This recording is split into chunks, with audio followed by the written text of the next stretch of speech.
connecting security solutions with security leaders. Security you should know starts now. Welcome to Security You Should Know, the show that connects security solutions with security leaders. Today, we're talking about Stellar Cyber and what they're doing in security operations. Now, the problem they're trying to solve is turning raw security alerts and IT data into actionable intelligence at scale.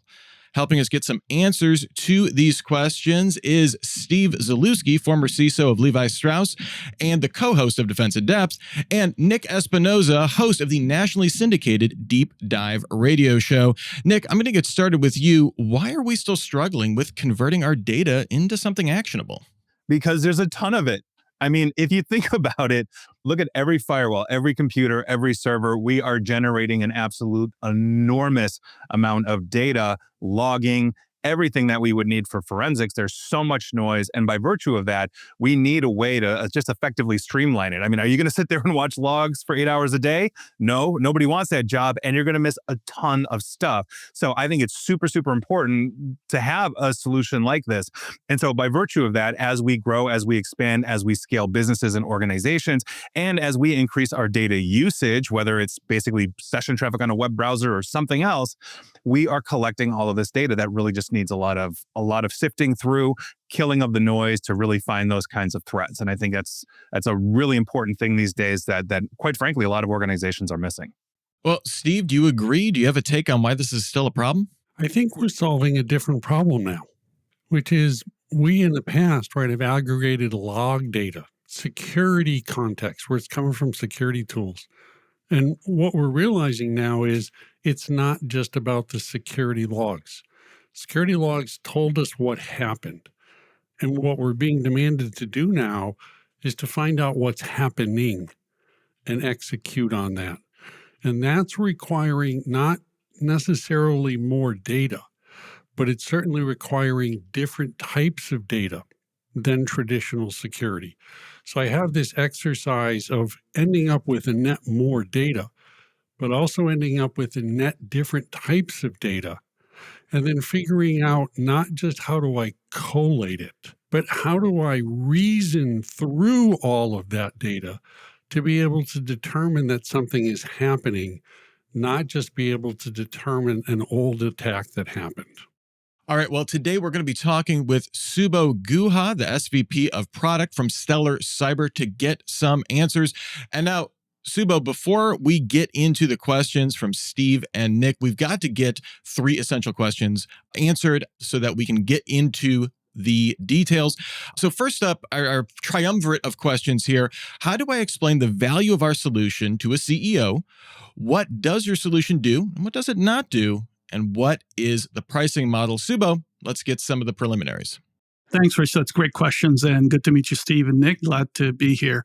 So what do we do and what's the value we bring? The big value we bring is we serve and power 77 of the top 250 MSPs and 12,000 customers worldwide. And what we provide is an end-to-end platform. And I like what Steve talked about is like the world is changing, right? So you have to get multiple data points and more understand what's happening, right? And that's what we do. And so what are we doing? We've built an AI-based platform which provides an end-to-end security operations capability. And we have 3 value propositions. It's open, it's unified, and it's human augmented. And hopefully we'll talk more about that. We can integrate from any data source. It's not just about logs. So we're open to whatever SIM you have and what you're capable of doing. And we provide multiple deployment capabilities. Our biggest strength is one platform, one price. You don't have to pay for multiple products. We don't like to nickel and dime our customers. And what we want to do is get you up and running and be able to scale fast. All right. Well, CISOs, you've gotten a taste of this solution, but I'm sure you've got a lot of questions. So let's start with you, Nick. What other questions do you have about Stellar Cyber? So I want to talk about innovation in cybersecurity because to Steve's point, my point is we're collecting a lot of data. Steve's point is there's a ton of different data out there that we need to basically understand and therefore be very proactive in our defensive capabilities, if I'm understanding Steve correctly, and I do believe I am. So with that, we know that unlike traditional technology, cybersecurity basically pivots on a dime, right? We know that the iPhone 17 is going to be better than the 16 because it has a slightly better camera, et cetera. But we never know in cybersecurity when that 15-year-old kid is going to like break all of Google, and we have to slam on the brakes and figure out what on earth just happened and therefore create an innovation. So by virtue of that, let's talk about Stellar Cyber in that vein. How do you plan to evolve your platform over the next, let's say, 12 to 18 months as we see new threat indicators, as we see new attack methods and patterns and whatnot? And so what's on your roadmap to basically, one, quantify data now, but two, really evolve into the future as we evolve our capabilities? Yeah, that's an excellent question. So as I talked about, our platform is open, right? When we designed the platform, we didn't want you to get stuck with a certain EDR for endpoint alerts or a certain APIs for certain applications. So we can collect data from any source, right? It doesn't matter what endpoint you use or what EDR technology you use. We also have a next generation SIM built in, but if you prefer to use your existing SIMs like Splunk and others, we can absorb those logs too. So what's in our roadmap? Our roadmap is about, we have a modular sensor capability today that allows you to do different ingestion of data as well as being able to do different types of parsing, because we want to be able to collect all the data and then through our AI platform be able to parse and be able to do that. Because the demand of integrations is becoming so heavy, we're moving more towards a self-service model where customers can actually in the UI start building integrations on the fly. Right. So that's one of the things we're working on. We're working on AI automation, hyper automation capabilities to be able to rapidly discover more things and be able to do it faster. So definitely it's all about speed towards moving towards the autonomous SOC vision. Cool. Thank you. Cool. So I'm going to ask his question slightly differently. They say, when I look at the SOC, okay, the thing that always has frustrated me more and more is as soon as I have to do eyes on glass, as soon as my level 1 or level 2 analyst has to get involved to start running a run book, okay, I've lost the war because it just is too slow. So when I look at something like Stellar and what you said, right, around looking at what's near real time, looking at a security mesh, and at looking at AI, okay, I then go, so are you trying to make me more efficient? Yep. Which is, are you trying to get rid of the level 1 and level 2 analysts because the work they're doing really isn't relevant anymore because I'm trying to look at what's happening? Or are you trying to make me more effective at stopping the attack? Which is, are you using your reasoning models to now get me to a containment stage before I engage my level 3 analyst to then go figure out what additional containment needs to be done? So efficiency versus effectiveness, remove level 1, level 2 analysts because they just aren't doing the job I need, and empowering level 3 analysts to actually do post-containment, not first-gen containment. Where do you stand? Yeah, so I think we're definitely on the effectiveness side. One of the things why we kind of built our platform to be an AI layered is be able to reduce the alert fatigue. What you're talking about is level 1, level 2 are spending enormous amount of time just trying to figure out what these alerts mean and then trying to triage it and be able to do that. Our goal is with our AI capability, we're able to get all the alerts, we're able to filter it, and then we're able to correlate because there could be some dependencies or time-based things that are causing that. You can quickly determine if there's a kind of issue that's happening and it's a constant issue, and you can kind of do it. What we're moving towards is towards the autonomous SOC model. Through auto triage, we're going to be able to do that faster. I want to demystify a myth. We don't believe the world tomorrow is going to be humanless, right? Less people. We think autonomous SOC means we're going to augment the SOC to be more intelligent. We're going to have agentic AI agents that are smarter because of the AI technology to be able to filter and make recommendations, but there'll be that feedback. So your level 1, level 2 start becoming more smarter. They're not doing the daily grunge work of trying to figure out the volume versus the remediation. And that's where we're moving towards hyperautomation and autonomy to be able to make the platform more intelligent. So that then opens up a question for me. let's talk about ROI or time to value. Yeah. You know what I mean? Because that's essentially what we're driving at here. And so I'd be curious to know if Stellar, if I'm looking at this from a CISO perspective, I'm interested in adopting your technologies and platforms to help my company.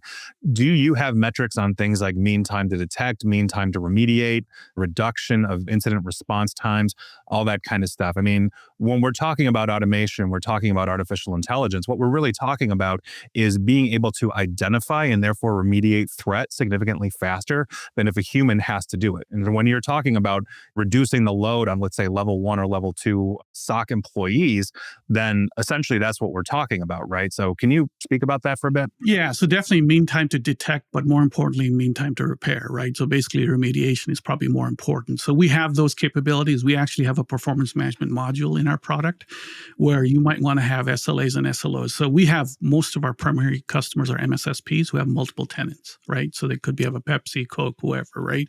And they have SLAs they have to serve back, right? If it's a critical incident or if it's a moderate incident risk level. So we look at different metrics and we actually are able to track that. And you can put thresholds in the platform to say, are you meeting the SLAs that your customers are expecting, like an MSSP to their end customer? And then we kind of learn from that, right? How do we improve it with our AI detection capabilities? So when I was at Levi's, right, I used to say, was my job to secure the company? Was my job to protect the business? Or was my job to sell more jeans? Okay. And ultimately, the job is to sell more jeans.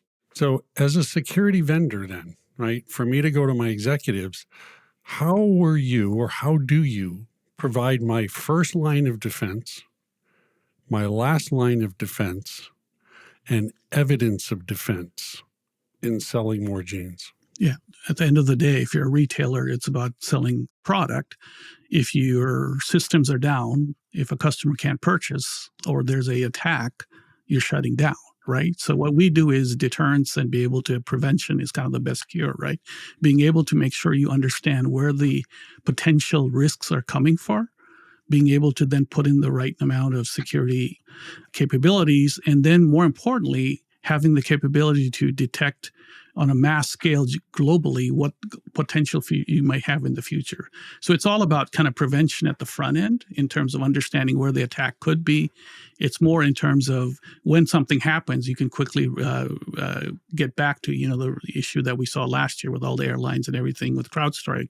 It's all about how you can recover faster, right? So you can sell more G, right? So, but you have to first put in that, like we call the firewall, right? Be able to understand where could the threats come from, be able to understand all the different areas to do that. But more importantly, how do you recover from it in a faster way? Right.